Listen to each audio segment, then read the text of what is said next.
नमस्कार श्रोता बंधु, आमे पाठ करुचे श्रीमद् भगवद गीतार तृतीय अध्याय चतुर्थ श्लोक रे भगवान कर्मयोग और सांख्य योग उभय दृष्टि कर्म त्याग अनावश्यक बोली कहिले। पुनश्च पंचम श्लोक रे कहिले जे कौनसी मनुष्य केबे क्षणे मात्र भी कर्म न करी रही पारे नाही।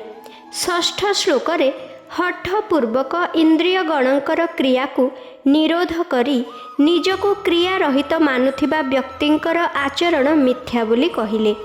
एथिरु सिद्ध हेउछि जे कर्म को स्वरूपतः त्याग करिबा वास्तविक कर्म त्याग नुहे। अतएव एही श्लोक रे भगवान वास्तविक त्यागर परिचय देउछन्ति। श्लोक नंबर 7 यस्त्विन्द्रियाणि मनसा नियम्यारभतेऽर्जुन कर्मेन्द्रियैः कर्मयोगम् असक्तः स विशिष्यते। एहार आक्षरिक अर्थ हैला किंतु हे अर्जुन, जेउ मनुष्य मन द्वारा इंद्रिय मानंकु संयत करी आसक्ति रहित होई निष्काम भावे कर्मेन्द्रिय मानंक द्वारा कर्मयोग आचरण करे से ही श्रेष्ठ। व्याख्या तू अनासक्त होई जे कर्म करती से केवल मिथ्याचारी अपेक्षा श्रेष्ठ नुहंती, बरं सांख्य योगी अपेक्षा मध्य श्रेष्ठ। यह सूचैबा पई एठारे तू पद दिया जाइछि। अर्जुन अर्जुन शब्दर अर्थ स्वच्छ। एठी भगवान अर्जुन संबोधन प्रयोग करी दर्शाइछन्ति जे तुमर अंतःकरण निर्मल, तेणु तुम अंतःकरण रे कर्तव्य कर्म विषयक एही संदेह आसिला किपरि? अतएव एही संदेह तुमठारे स्थिर होई रही पारिब नाही। यस्त्विन्द्रियाणि मनसा नियम्य, एठारे मनसा पदटी समस्त अंतःकरणर वाचक एवं इंद्रियाणि पदटी षष्ठ श्लोक रे प्रयुक्त कर्मेन्द्रियाणि पद परि 10 इंद्रियर वाचक। मनरे इंद्रिय गण को बस करिवार तात्पर्य हैला विवेकवती बुद्धि द्वारा मन और इंद्रिय सहित स्वयंर कौनसी संबंध नाही बोली अनुभव करिबा। मन द्वारा इंद्रिय मानंकु संयम कले इंद्रिय मानंकर स्वतंत्र इच्छा रहे नाही, अर्थात आमे सेमानंकु जेउठी लगैबाकु चाहिबा सेठी लागि जिबे और जेउठु हटाइबाकु चाहिबा सेठारु हटी जिबे। इंद्रिय मानंक प्रति ममता न रहिले सेमाने बसीभूत होई जांती।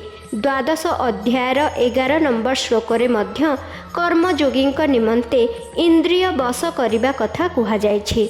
सर्व कर्म फल त्यागं ततः कुरु यतात्मवान।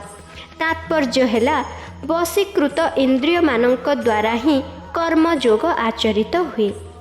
पूर्व श्लोक रे भगवान संयम्य पदरे मिथ्याचार विषय रे इंद्रिय गण को हठपूर्वक रोकिबा कथा कहिथिले, किंतु एठारे नियम्य पदरे शास्त्र मर्यादानुसार इंद्रिय गण को नियंत्रण करिबा कथा कहिछन्ति। नियंत्रण कले इंद्रिय संयम छाए छाए होई जाए। असक्तः दुईटी स्थान रे आसक्ति हुए। प्रथमटी हैला कर्म रे एवं द्वितीयटी हैला कर्मफल रे। आसक्ति रे ही समस्त दोष थाए, कर्म और कर्मफल रे नुहे। आसक्ति थिले जोग सिद्धि हुए नाही, आसक्ति त्याग कले जाई जोग सिद्धि हुए। तेणु साधक कर्म त्याग न करी सेथिरे थिबा आसक्ति त्याग करिबा उचित। आसक्ति रहित होई सावधानता और तत्परता पूर्वक कर्तव्य कर्म आचरण न कले कर्मरु संबंध छिन्न होई पारिबो नाही। साधक जेतेबेले शरीर इंद्रिय मन और बुद्धि को मोर अथवा मो पाई न मानी केवल संसारर और संसार पाई मानिब एवं संसारर हित निमंते तत्पर होई कर्तव्य कर्म आचरण करिब, सेतेबेले से अनासक्त होई पारिब। जदि से निज पाई कौनसी कर्म न करी केवल अन्यर हित निमंते सबु कर्म करे, तेबे ताहार फलाशक्ति स्वतः नष्ट हो जाए। कर्मेन्द्रिय द्वारा संपादित साधारण क्रिया ठारू आरंभ करी चिंतन तथा समाधि पर्यंत समस्त क्रियार आम स्वरूप सहित कौनसी संबंध नाही, किंतु स्वरूपतः अनासक्त होई मध्य जीवात्मा निजे आसक्ति करी संसार संगे निजर संबंध जोड़े। कर्मयोगीर वास्तविक महिमा आसक्ति रहित हेबारे ही निहित। आसक्ति रहित हेबार अर्थ कर्मर कौनसी फल प्रति आकांक्षा न रखिबा, अर्थात सेथिरु असंग होइजिबा। साधारण मनुष्य निज कामना सिद्धि निमंते कौनसी कार्य प्रवृत्त हुए, किंतु साधक आसक्ति त्याग उद्देश्य कौनसी कार्य प्रवृत्त हुए। एहीपरि साधक को एठी असक्तः कुहाଯାଇଛି।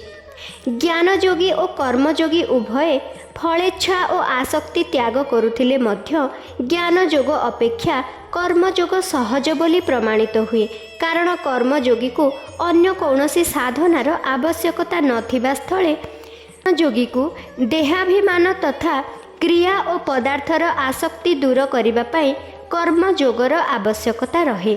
कर्मयोगरे आसक्ति त्याग मुख्य। एहाद्वारा कर्मयोगी को समबुद्धि प्राप्त हुए। तेणु भगवान कहउछन्ति कर्म त्याग करिबार आवश्यकता नाही, बरं अनासक्त होई कर्म करिबा आवश्यक। कर्मेन्द्रियैः कर्मयोगम आरभते।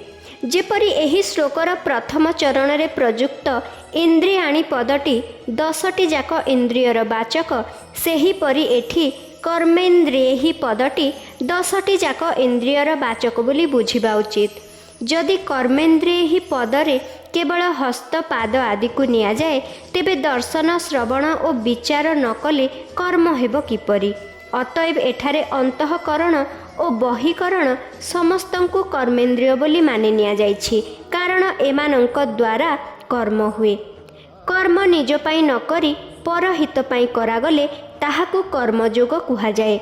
निज पाई कर्म कले कर्म और कर्मफल सहित निजर संबंध होई जाए, एवं निज पाई कर्म न करी अन्य मानंक पाई कर्म कले कर्म तथा कर्मफलर संबंध अन्य मानंक सहित हुए, एवं निजर संबंध सेही भगवानक सहित हुए, जहांक सहित आमर संबंध निरंतन। एही भली भावरे देश काल परिस्थिति आदि अनुसारे प्राप्त कर्तव्य कर्म निस्वार्थ भावरे करिबा हेउछि कर्मयोगर आरंभ।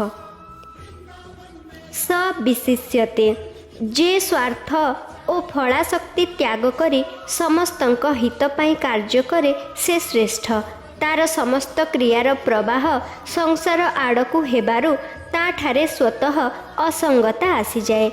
साधकर आत्मकल्याण इच्छा जाग्रत हेले से कर्म को साधनारे विघ्न मन करी सेथिरु उपराम हेबाकू चाहे, किंतु प्रकृतरे कर्म करिबा दोषावह नुहे, बरं सेथिरे सकाम भाव रखिबा दोषावह। तेणु भगवान कहउछन्ति बाह्य भावे इंद्रिय संयम करी भितरे विषय चिंतन करुथिबा मिथ्याचारी पुरुष अपेक्षा अनासक्त होई अन्यर हित निमंते कर्म करुथिबा व्यक्ति श्रेष्ठ। वस्तुतः मिथ्याचारी पुरुष अपेक्षा स्वर्गादि प्राप्ति निमंते सकाम भाव पूर्वक कर्म आचरणकारी मध्य श्रेष्ठ। ताहेले अन्यर कल्याण निमंते निष्काम भावरे कर्म करुथिबा कर्मयोगी जे श्रेष्ठ, एथिरे संदेह कौन? पंचम अध्याय रे अर्जुन जेतेबेले सन्यास और जोग मध्यरे श्रेष्ठ किए बोली प्रश्न कले, सेतेबेले उत्तर रे भगवान उभय को कल्याणकारी कही कर्म सन्यास अपेक्षा कर्म जोग को श्रेष्ठ बोली कहिले।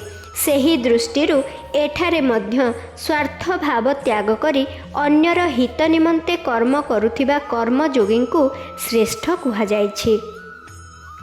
परिशिष्ट भाव, आत्मकल्याणर इच्छा उदार स्वभाव एवं हृदय रे करुणा जात हेले, अर्थात अन्य मानंक सुखरे सुखी और दुखरे दुखी हेले मनुष्य कर्मयोगर अधिकारी हुए।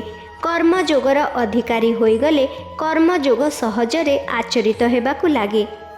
कर्मयोगरे दुईटी विभाग अछि, गोटिए कर्म विभाग और अन्यटी जोग विभाग। प्राप्त वस्तु सामर्थ्य और योग्यतार सदुपयोग करिबा एवं अन्य मानंकर सेवा करिबा कर्तव्य अटे। कर्तव्य पालन द्वारा संसार सहित स्वीकृत संजोगर वियोग होइजिबा ही जोग अटे। कर्तव्यर संसार सहित एवं जोगर परमात्मांक सहित संबंध अछि। कर्मयोगी साधक दुई प्रकारर। प्रथमटी हेले अंतରରେ कर्म करिबार आवेग आसक्ति और रुचि थिले मध्य निजर कल्याण करिबा जेउमानंकर मुख्य लक्ष्य सेही साधक मानंक निमंते नूतन कर्म आरंभ करिबार आवश्यकता नाही। सेमानंक पाई केवल प्राप्त परिस्थिति रे सदुपयोग करिबा आवश्यक। द्वितीयटी हेले जेउमानंकर आत्मकल्याणर इच्छा मुख्य नुहे किंतु संसारर सेवा करिबा संसार को सुख देवा तथा समाज संस्कार करिबारे अधिक रुचि अछि सेही साधकंक मनरे आसे जे अमुक अमुक काम कले अनेक लोकंकर सेवा होई पारिबो ओ समाज संस्कार होई पारिबो इत्यादि। एमाने नूतन कर्म आरंभ कले मध्य कौनसी आपत्ति नाही किंतु केवल आसक्ति दूर करिबा पाई ही नूतन कर्म आरंभ कराजिबा उचित। श्रोता बंधु आज पाई एतिकी। धन्यवाद। राधे राधे।